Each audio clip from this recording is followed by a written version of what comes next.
Hey there mga my loves, Taurus! Thank you so much po sa patuloy at wala ninyong sawa na pagsuporta po sa akin dito sa channel na to. So yan, kung hindi nyo pa knows, meron tayong isa pang channel, no, at yun ay ang channel's name ay All About Taurus. Ang link niyan ay nasa description box. So that channel, no, is in English language for us to be able to reach other Taurians or may Taurus in their natal chart or dealing with Taurus all around the globe. So yeah, para makakonect tayo, no, using our international language, which is English. Okay? So, yun nga mga babes, no, kung kayo ay dealing with Taurus, cross-watcher nila kayo, or meron kayong Taurus in your chart, welcome rin kayo doon. Ang link niyan ay nasa description box. Okay, so, bago tayo magsimula, reminders na hindi ito para sa lahat. May um, wala tayong gender here, and of course, this is timeless. Okay? So, just take how this resonates. Alamin natin yung mga natitira pang mga kaganapan for you guys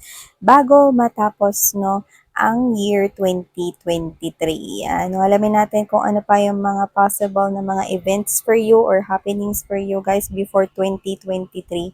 And so, let's dive right into your reading. Just take how this resonates. Babae, lalaki, LGBT cross-watchers, you're all welcome here.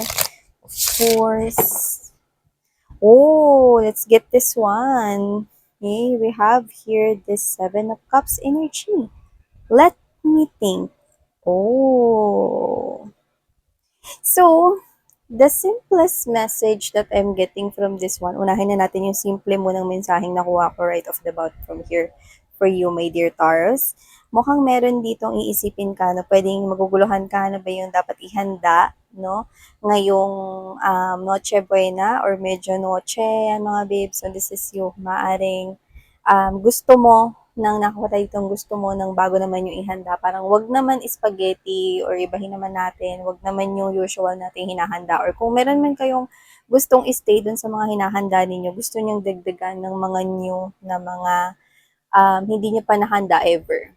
Okay? So, this is you could be thinking here options, no, kung ano yung gusto ninyong idagdag sa food or sa handa ninyo. And I'm also picking up, no, that this could be you could be inviting here, no, a mini reunion together with your friends, o baka imbitahan mo yung friends mo sa Noche Buena, or gathering here with your relatives as well, no. Gusto mo ng parang something new, you're gathering here actually information, no, ano yung pwedeng ihanda, no, yung masarap, yung putahe na kakaiba, no? Something new.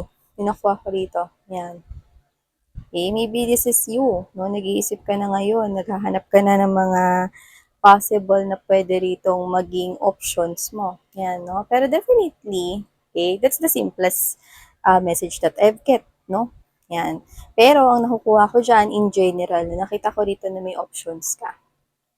Alamin natin yan mamaya. Okay, kung ano yung mga options mo na yan. Okay? Pero dito, I think, pag-iisipan mong mabuti, ano man yung mga options na yan. Okay? Alamin natin. So, kuha pa tayo. So, Spirits and Angel Gods, thank you for that one. Tell me more for Taurians this remaining events or happenings bago matapos ang year 2023. This is for Taurus. This is for Taurus. Taurus, artistic kayo, no? Nakita ko na yung iba sa inyo, this is very specific, no? Yung design sa Christmas tree ninyo, ikaw ang gumawa. Yan.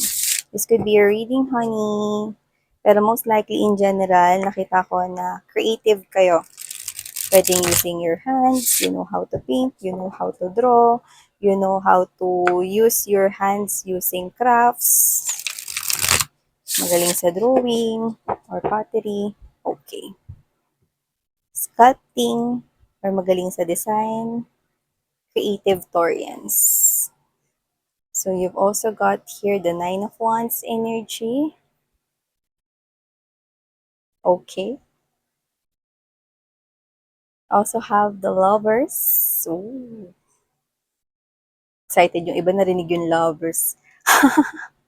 We also have here the Three of Cups. Told ya guys. This is about celebrating together with your loved ones, your families. Na see, meron rito, no, na meron kayong ibang makakasama ngayon sa pagsalubong ng ng Pasko or bagong taon. So, nakikita ko rito na gusto mo, hindi para i-impress sila, no? Kung hindi gusto mo lang ng something new. Kasi nakikita ko rito na parang gusto mo yung mga new things in life.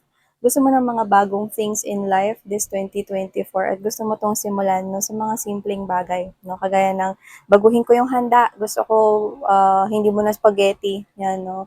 Spaghetti na lang kami, palagi na lang yon no? Or salad na lang palagi na lang. Palitan ko nga. Yan. No? So this is you may gathering right here, no? Or this is you just wanting here something, no? Pero alam mo, nakikita ko rito, no, na pwedeng ikaw to, na meron ka ritong options, okay? Kasi nakikita ko rito that because you want something new, with this Three of Cups energy and Seven of Cups, nakikita ko may buburahin ka dyan eh.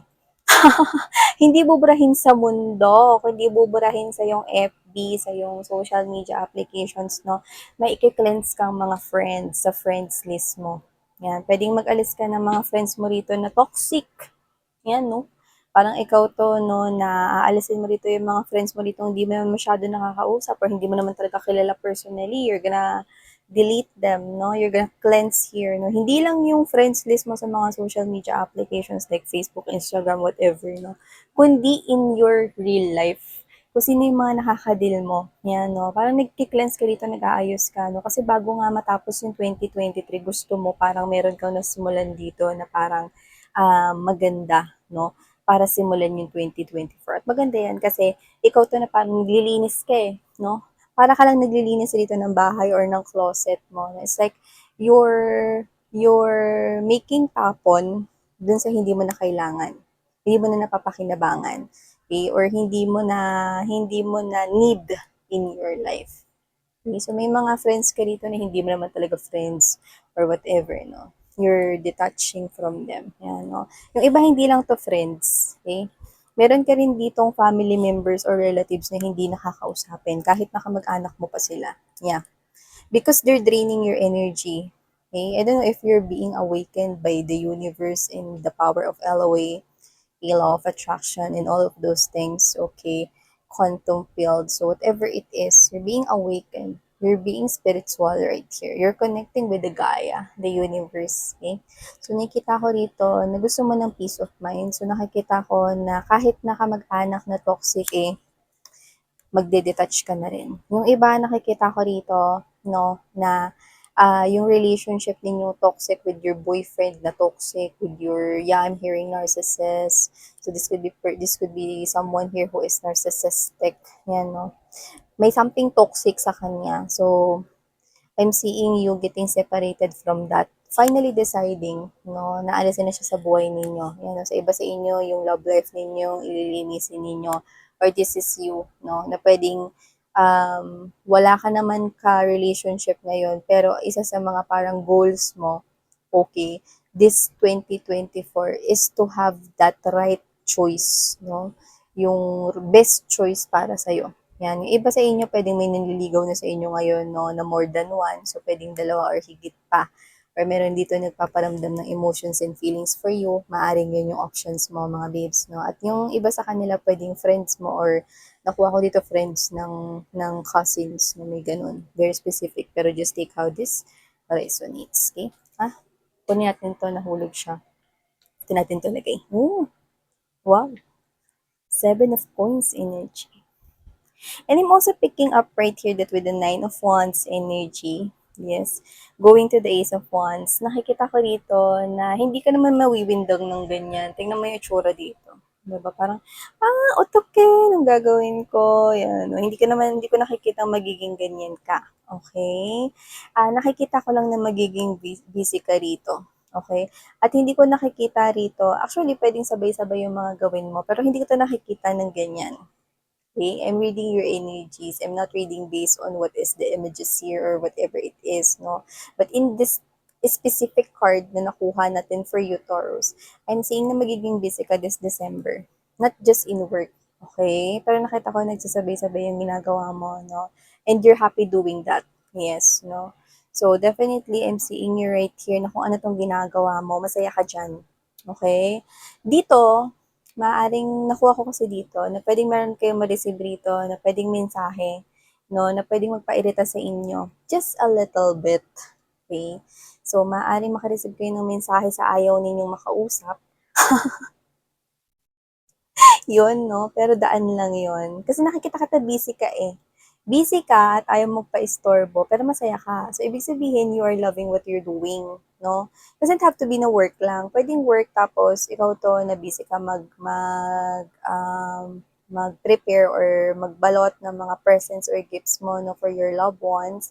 Or busy ka rin, no, dito sa magiging handa or party ninyo, no, this coming Noche Buena and Medyo Noche. Ano, busy ka rito, pero ikaw to na organize ka eh. Kaya hindi ko nakikita maguguluhan ka rito sa work. No? Kahit magsabay-sabay pa ang ginagawa mo. Pero ang nakikita ko rito, may irita ka sa isang mensahen paparating, no? Kasi either hindi mo type or hindi mo gusto yung sender. Actually, may issue ka sa sender. Hindi dun sa, what's this? Hindi dun sa message itself. Yan, no? Pero kung ano man tong ginagawa mo na to, no, nakikita ko na may ibubunga yan na maganda. Yan, no? With this Ace of Wands energy, nakita mo naman to nagkalat na confetti, no? Meron ka ditong news na matatanggap na may kinalaman sa iyong trabaho, sa maaring makompliment ka ng boss mo. Uy, yung galing mo. Job well done ka, Taurus. Yan. Parang iba yung boses ko dun. So, yan, no? Meron ka ditong marireceive, oh. Tingnan mo yung confetti, no? Parang yan ang confetti sinabog ni Santa. So, pwedeng, bukod sa Christmas bonus mo, no, baka may ma-receive ka pang mga gift certificates from Sodexo, mga ganyan, or from SM. Hindi po ako endorser ng mga yan, no? Pero dito nakita ko may ma-achieve ka. Kasi sabi ko nga sa inyo, when it comes to work, you're focused in detail. So, isang magandang regalo na rin na maaring ma-promote ka rin sa trabaho para sa iba. Yung iba naman, no? Because you are getting that kind of success or may na-achieve ka rito or may na-close ka na project, okay, or na-reach mo yung quota, nakita ko rito na meron ditong marireceive kang recognition. Might be in a form of money or might be in a form of, what's this? In a form of promotion. Yan. Yung iba, pwede naman na business ito at hindi work. No? Pero nakikita ko rito, meron kang magigain na something here na sobrang ikaka-excite at ikakatuwa mo. Taray, no? And of course, the lovers together with the Seven of Coins energy. You're in love. You're in love. Yeah, Ed Sheeran, baka idol nyo siya. Whatever the case may be, nakita ko rito that with the lover's card right here, bago matapos tong, yung iba kasi sabi ko sa inyo, baka may mapamapusuan na kayo dyan sa mga nagpaparamdam sa inyo or baka may type kayo dyan. So nakikita ko kayo na pwedeng mas ma-feel ninyo yung kanilang presence, no? Ito wala pa rito parang, if that is a new individual, no, na wala pa ritong, hindi pa kayo nagkaka-in relationship, this person, masisteer niya ang kanyang, masisteer niya ang emotions and feelings mo, no, at mararamdaman mo yung presence niya. It's all about this presence here, you know. And this person could be someone here who is, what's this? Hindi siya bookworm, pero this person has this knowledge. Talagang ginagamit niya yung isip niya here, no? So, parang sinasabi sa akin rito na kung sino tong kadil na to, no, matalino siya when it comes to any approach in his or her general life. Okay? At nakikita mo yun. No? Nakikita mo yun. No? Parang ikaw to, na gusto mo yung matalino kasi aangat kayo sa life. Doesn't have to be na meron siyang mga awards sa school before, pero pwede rin ganun. Pero dito, nakikita mo yung what's this? Yung capability niya, no? Na magiging successful siya or baka successful na siya, okay, in his or her life, no? Kasi marunong siya, no? Matalino siya, no? Hindi yung matalino na nakakairita at wata, hindi ganun, no? Nakikita ko rito na you're gonna invest in talking more with that person and parang ikaw to, let's see paano mag-unfold tong connection namin up until year 2024 and so on and so forth yan, no? But if you are in a relationship, in a wonderful ha, hindi dun sa toxic relationship na na-mention natin kanina, no? If you are in a relationship right now, nakikita ko, no, na mas mag-grow pa kayong dalawa. At posibleng meron kayong maisip na business. Actually, hindi ko nakikita na bago matapos tong 2023 kayo mag-iisip ng business. Posibleng mapag-usapan niyo yan either January or February 2024. Okay? Kayo to na gusto ninyo talaga, nakikita niyo isa't isa no, bilang puno.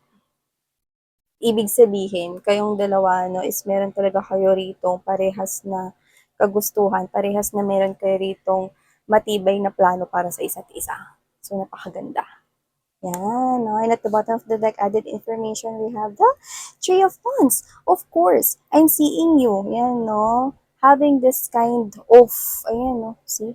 Level up when it comes to your work and finances, no? Yung iba kasi sa inyo, kung business tong wini-work out ninyo dyan, okay, you're gonna get right here a business partner or someone here na parang makakatulong mo kung ikaw man ay selling services or selling products online. No? Lalawak kasi eh. Nakikita kong lalawak rito yung makakakita ng iyong products, no? Or mga services mo rito, no? Or if you're not working in business, pwedeng working ka in a company, I'm seeing you. Yan, no? There will be a project here, new project kasi meron ka rito magagawang maganda. So, ibig sabihin, this is a level up, 'di ba? Sa yung work right here, you know? See, look at that. You're smiling, and you're talking here with the right people, yan, na maaring under supervision mo sila. You will be in a boss type of energy. And yeah, Wheel of Fortune, look at that. See? You will be lucky. At tingnan mo, no? Hindi ba nakikita ang parang loto yan? So, try rin ng iba mga babes, no? Na tumaya sa loto. Ngayon, no? May milyon, no? Super lucky na ata ng jackpot sa loto. Try your luck. Yeah. So, maybe this is very specific here for someone's watching. Who knows? It could be a Torian and it could be you. But in general, ang nakukuha natin that with the Wheel of Fortune here, no? Maganda ang takbo ng mga susunod na mga pangyayari bago matapos ang year 2023 for you. So, thank you so much, my dear Torians. I love you all, guys. Okay, sarang heyo, love and light. Claim this, okay? Annyeong!